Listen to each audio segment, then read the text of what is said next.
ഇടക്കാല പരിശീലകർക്ക് കീഴിൽ കളിച്ച 3 മത്സരങ്ങളിൽ 2 ജയിച്ചു നിൽക്കുകയാണ് കേരള ബ്ലാസ്റ്റേഴ്സ്. അവസാന കളിയിൽ പഞ്ചാബ് എഫ്സിയെയാണ് മഞ്ഞപ്പട വീഴ്ത്തിയത്. 2025 കലണ്ടർ വർഷം കേരള ബ്ലാസ്റ്റേഴ്സിന്റെ ആദ്യ മത്സരം കൂടിയായിരുന്നു ഇത്. പുതുവർഷത്തിൽ ജയിച്ചു തുടങ്ങിയ മഞ്ഞപ്പട ഈ ഫോം വരും മത്സരങ്ങളിലും തുടരുമെന്ന പ്രതീക്ഷയിലാണ്. ഈ മാസം 13-ന് ഒഡീഷ എഫ്സിക്ക് എതിരെയാണ് ISLൽ കേരള ബ്ലാസ്റ്റേഴ്സിന്റെ അടുത്ത മത്സരം. ഈ കളിക്ക് മുൻപ് മഞ്ഞപ്പട ആരാധകരെ ആവേശത്തിലാക്കുന്ന ചില റിപ്പോർട്ടുകൾ ഇപ്പോൾ പുറത്തു വന്നിരിക്കുകയാണ്. പരിക്കിനെ തുടർന്ന് പുറത്തിരുന്ന ടീമിന്റെ 2 സൂപ്പർ താരങ്ങൾ അടുത്ത കളിയിൽ സെലക്ഷന് ലഭ്യമായിരിക്കുമെന്ന വാർത്തയാണ് ബ്ലാസ്റ്റേഴ്സ് ആരാധകർക്ക് ആവേശം സമ്മാനിക്കുന്നത്.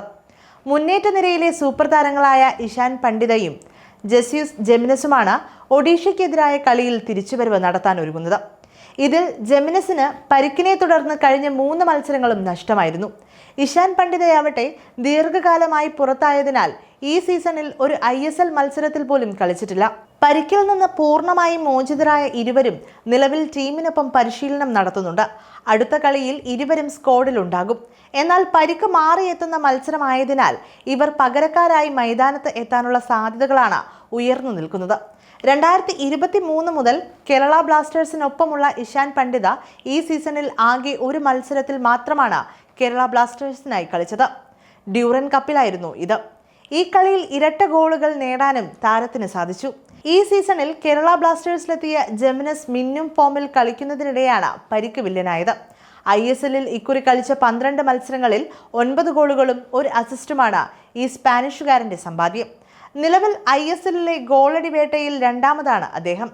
ജെമിനസും ഇഷാൻ പണ്ഡിതയും തിരിച്ചെത്തുന്നതോടെ കേരള ബ്ലാസ്റ്റേഴ്സിന്റെ മുന്നേറ്റ നിരയുടെ കരുത്ത് വർദ്ധിക്കുമെന്നാണ് കരുതപ്പെടുന്നത്.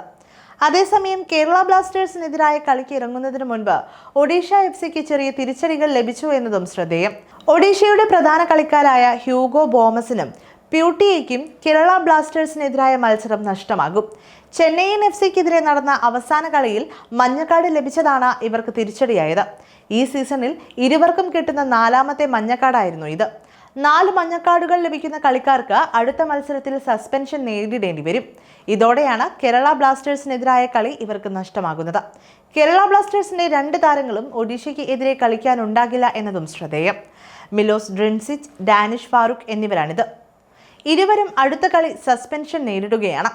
ഇതിൽ കഴിഞ്ഞ കളിയിൽ 4 മഞ്ഞക്കാർഡ് കണ്ടതാണ് ഡാനിഷിന്റെ സസ്പെൻഷന് കാരണമെങ്കിൽ ചുവപ്പ് കാർഡ് വാങ്ങിയതാണ് മിലോസ് ഡ്രിൻസിച്ചിന്റെ സസ്പെൻഷന് കാരണം.